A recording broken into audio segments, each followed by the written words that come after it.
فرماتے صحابہ نہ بات کر رہے تھے، اور بات یہ کر رہے تھے کہ یار لوگوں کو گناہوں سے کیسے روکا جائے، لوگوں کو گناہوں سے گفتگو صحابہ یہ کر رہے تھے۔ عبداللہ ابن عمر کہتے ہیں بیٹھے تھے اور یہ گفتگو کر رہے تھے کہ گناہوں سے پلاننگ جی ہوتی تھی، ان کی جو محفلیں ہوتی تھی نا بیٹھ کے، وہ خوش گپیاں نہیں ہوتی تھی، بلکہ وہ تبلیغ کی جد و جہد کی، لوگوں کو برائی سے منع کرنے کے لیے بیٹھتے تھے، اس پر منصوبہ بندی کرتے تھے، پلان کرتے تھے، آگے ترتیب دیتے تھے۔ گفتگو ہو رہی تھی تو اب آپس میں بات ہونے لگی کہ کون سا گناہ زیادہ برا ہے جس پر سب سے پہلے کام کیا جائے۔ تو دور ایک صحابی بیٹھے تھے، ان کا نام تھا عبداللہ ابن عمر، ایک عبداللہ بن عمر ہے اور ایک عبداللہ ابن عمر ہے۔ حضرت عبداللہ ابن عمر دور بیٹھے تھے، بڑے سمجھدار سیانے باریک بین آدمی تھے۔ تو حضرت عمر فاروق اپنے بیٹے سے کہنے لگے جا عبداللہ ابن عمر سے پوچھ کے آ کہ سب سے سخت گناہ کون سا ہے۔ توجہ ہے میرے بھائیوں، ادھر دیکھیے گا میری جانب، پوچھ کے آ کہ سخت گناہ کون سا ہے۔ عبداللہ بن عمر رضی اللہ تعالیٰ عنہ کی خدمت میں جب عبداللہ ابن عمر گئے تو جا کے کہنے لگے کہ صحابہ پوچھتے ہیں کہ آپ نے زیادہ وقت گزارا ہے نبی رحمت صلی اللہ علیہ وسلم کے پاس، تو بتلائیے برا گناہ کون سا ہے، سب سے سخت گناہ، تاکہ سب سے پہلے اس پر پابندی لگائی جائے، اس پر محنت کی جائے۔ تو حضرت عبداللہ ابن عمر کہنے لگے صحابہ کو جا کے بتا دو کہ سب سے برا گناہ شراب پینا ہے، سب سے برا گناہ، اور یہ ام الخبائث ہے، برائیوں کی جڑ ہے، گناہوں کی ماں ہے، یہ بنیاد ہے، باقی گناہ اسی سے شروع ہوتے ہیں۔ کہتے ہیں میں نے آ کے بتایا تو حضرت ابو بکر صدیق رضی اللہ تعالیٰ عنہ سیدنا فاروق اعظم کہنے لگے خود جاتے ہیں، ان کے پاس خود جاتے ہیں، چونکہ ہم نے بات سننی ہے ہم خود جاتے ہیں اور ان سے جا کر کے سوال کرتے ہیں کہ اگر آپ کو اس تفصیل کا پتہ ہے نا تو اس کے پیچھے بھی کوئی تفصیل ہوگی جو میرے نبی پاک نے بیان کی ہوگی صلی اللہ تعالی علیہ وسلم، اس تفصیل کا بھی آپ کو پتہ ہوگا جو نبی پاک نے بیان کی ہوگی، اس بات کے پیچھے جو بیک گراؤنڈ ہے، جو پس منظر ہے۔ فرماتے ہیں کہ ہم اٹھے عبداللہ ابن عمر کے پاس گئے،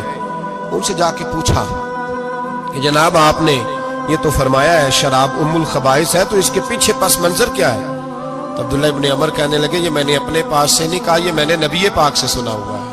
حضور سید عالم صلی اللہ علیہ وسلم بیٹھے تھے تو حضور نے فرمایا شراب یہ نشہ یہ برائیوں کی ماں ہے، اور پھر حضور نے ایک مثال بیان فرمائی۔ نبی رحمت علیہ السلام نے فرمایا بنی اسرائیل کا ایک واقعہ ہے، ایک خوبصورت جوان تھا، ایک عورت کا دل آ گیا اس پر۔ یہ یاد رکھ لیں، ہم لڑکوں کو منع کرتے رہتے ہیں لیکن ہمیں گھر کی بچیوں پر بھی توجہ دینی ہوگی، ہمیں ان کے فون پر بھی نگرانی کرنی ہوگی، ہمیں وہاں بھی غور کرنا ہوگا، اس لیے کہ اگر کوئی بچی گنجائش نہ دے تو میرا خیال ہے کہ لڑکا جرت کرنے کی طاقت نہیں رکھتا، تو وہاں بھی ان کی اماں سے کہے کہ پابندی لگائے، بچی کسی کا موبائل لے کر کے کہیں اس کو استعمال تو نہیں کر رہی، اس پودے پر بھی توجہ دے، درخت بننے سے پہلے اس کی بھی نگرانی کریں، یہ بھی بڑا ضروری کام ہے۔ عورت کا دل آ گیا تو نبی پاک علیہ الصلوۃ والسلام فرماتے اس نے کوئی بہانہ لگایا، کسی کو کہا کہ اس نوجوان کو بلا کے لاؤ، اس کو کہو کہ ہم نے کوئی گواہی لینی ہے تجھ سے۔ وہ نوجوان آیا، ایک کمرے میں داخل ہوا تو اگلے کمرے میں لے گئے، وہاں داخل ہوا تو اس سے اگلے کمرے میں لے گئی، وہ داخل ہوا تو اسی طرح 7 مکفل کمروں میں لے گئی۔ میرے کریم رسول میرے محبوب پاک علیہ السلام فرماتے صحابہ کو سمجھا رہے ہیں میٹھے لب و لہجے میں، فرماتے جب سب سے پچھلے کمرے میں لے گئی تو ایک لڑکا بندھا ہوا تھا وہاں رسیوں سے، شراب کا پیالہ پڑا ہوا تھا، اور بی بی کہنے لگی کوئی گواہی شواہی نہیں لینی، تجھے اس لیے بلایا ہے کہ تیرے اوپر دل آ گیا ہے، اب میرے ساتھ منہ کالا کر۔ تو وہ جوان کہنے لگا نہیں، میں نے اپنے نفس کو پاک رکھا ہوا ہے، میری نظر بھی پاک ہے، دل بھی پاک ہے، اور اس کی برکت یہ ہے کہ رب نے میری روح کو بھی پاک رکھا ہوا ہے، تو میں یہ حرکت نہیں کر سکتا۔ پاک لوگ پلید کاموں کی جانب توجہ نہیں کرتے،